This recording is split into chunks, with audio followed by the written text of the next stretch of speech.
وجہ جو جسمانی ہو، روحانی ہو یا ذہنی ہو، جس کی وجہ سے انسان روزہ نہیں رکھ سکتا یا پھر عبادات میں شامل نہیں ہو سکتا، تو ہمیں اللہ تعالیٰ کا لاکھ لاکھ شکر ادا کرنا چاہیے کہ اللہ نے ہمیں یہ مہینہ نصیب فرمایا. اور جس کو بھی اپنی زندگی میں یہ مہینہ نصیب ہو تو چاہیے کہ وہ اس مہینے کے روزے رکھے اور اللہ تعالیٰ کی عبادت کرے اور نیکی کے کاموں میں بڑھ چڑھ کر حصہ لے، کیونکہ اس مہینے میں نیکیوں کی سیل لگ جاتی ہے، جیسا کہ اللہ تعالیٰ نے سورۃ البقرہ آیت نمبر 185 میں فرمایا ہے، رمضان وہ مہینہ ہے جس میں قرآن نازل کیا گیا ہے جو انسانوں کے لیے ہدایت اور ایسی واضح تعلیمات پر مشتمل ہے جو راہ راست دکھانے والی اور حق و باطل کا فرق کھول کر رکھ دینے والی ہیں. بس جو کوئی تم میں سے اس مہینے کو پائے اس کو لازم ہے کہ اس مہینے کے روزے رکھے، اور جو کوئی مریض ہو یا سفر پر ہو تو وہ دوسرے دنوں میں روزوں کی تعداد پوری کرے. اللہ تمہارے لیے آسانی چاہتا ہے، سختی کرنا نہیں چاہتا، اور یہ کہ تم روزوں کی تعداد پوری کرو اور جس ہدایت سے اللہ نے تمہیں نوازا ہے اس پر اس کی بڑائی بیان کرو تاکہ تم شکر گزار بنو. آمین. اب اسی طرح ہمیں دل میں خوشی منانی چاہیے کہ ہمارے گھر، ہمارے ہاں ایک معزز مہمان کی آمد ہے جو سب کے لیے رحمتوں، برکتوں اور سعادتوں کے خزانے لے کر آ رہا ہے. کتنے ہی بے شمار گناہ ہیں ہمارے جو جھڑ جھڑ کر اس مہینے میں اللہ تعالیٰ جلا کے راکھ کر دیں گے، اور اس مہینے کے بعد انسان اس طرح سے ہوتا ہے کہ جیسے ماں کے پیٹ سے دوبارہ اس نے جنم لیا ہو، گناہوں سے پاک. ہم میں سے، آپ میں سے جو بھی اس مہینے میں موجود ہیں، جن کو یہ مہینہ مل رہا ہے، ان کو چاہیے کہ اپنی محبت سے رمضان کو خوش آمدید کہیں، نیکی کے تمام کاموں سے خوب فائدہ اٹھائیں، پرجوش ہو کر تمام تیاریاں کریں، گھروں کو صاف کریں، نیکیوں میں بڑھ چڑھ کر حصہ لیں، اپنے کپڑوں کی ترتیب کو صحیح کریں اور اپنی عبادت کے تمام طریقوں کو پہلے سے ہی ترتیب دے کے رکھیں کہ کس طرح سے ہم نے اس مہینے میں اپنا ٹائم گزارنا ہے.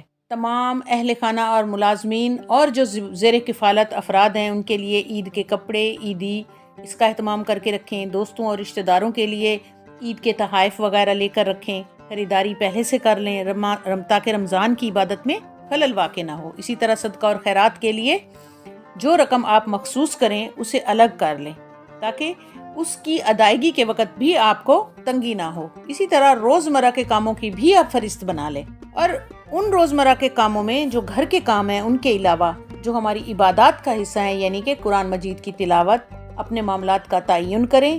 اس کے علاوہ اپنی تمام تر اوقات کی منصوبہ بندی کریں تاکہ آپ کو اور ہمیں سہولت رہے. اور دن کو ہم اس طرح تقسیم کریں، یعنی جب فجر ہوتی ہے، فجر سے طلوع شمس تک، سورج کے طلوع ہونے تک نماز فجر کی ادائیگی ہے. نماز کے ساتھ ہمیں قرآن پاک کی تلاوت بھی کرنی ہے اور اللہ تعالیٰ کے ذکر اذکار بھی کرنے ہیں. نوافل کا اہتمام کرنا ہے جس میں اشراق اور چاشت کے نوافل شامل ہیں. اسی طرح دورہ قرآن سننا یا دورہ قرآن کروانا، یعنی روزانہ کا ایک پارہ قرآن پاک کا یا تو خود سے پڑھنا ہے یا پھر کسی کو پڑھانا ہے، سننا ہے یا سنوانا ہے. پھر ظہر کی نماز کا ٹائم آ جائے گا تو ظہر کی نماز اور روزمرہ کے کام کاج، یعنی روزمرہ کے کام کاج اور ظہر کی نماز دن کے اوقات میں ہی آئے گی. اس کو آپ نے اپنے طریقے سے مینیج کرنا ہے. پھر ظہر کی نماز پڑھنے کے بعد ظہر سے عصر تک آپ اس درمیانی وقفے میں قیلولہ کریں تاکہ آپ اپنی تھکاوٹ کو دور کریں، فجر سے لے کے اس وقت تک کی تھکاوٹ کو، اور پھر شام کے لیے اپنی انرجی کو سیو کریں آپ تاکہ باقی کے دوسرے کام جو ہیں ضروری کام وہ آپ کر سکیں. اسی طرح نماز عصر پڑھنی ہے آپ نے، پھر عصر سے مغرب تک آپ نے افطاری کی تیاری کرنی ہے، پھر شام کے اذکار اور دعائیں پڑھنی ہیں آپ نے، پھر مغرب سے عشاء تک آپ نے افطاری، مغرب اور کھانا کھانا ہے. اس کے بعد آپ نے تراویح کی تیاری کرنی ہے. پھر نماز عشاء کا ٹائم ہو جاتا ہے تو آپ نے نماز عشاء ادا کرنی ہے اور اس کے بعد آپ نے تراویح پڑھنی ہے. تراویح پڑھنے کے بعد آپ نے رات کا ایک حصہ جو پہلا حصہ ہے اس میں پھر آرام کرنا ہے، سکون کرنا ہے. اگر نیند آ رہی ہے تو آپ نے نیند کرنی ہے.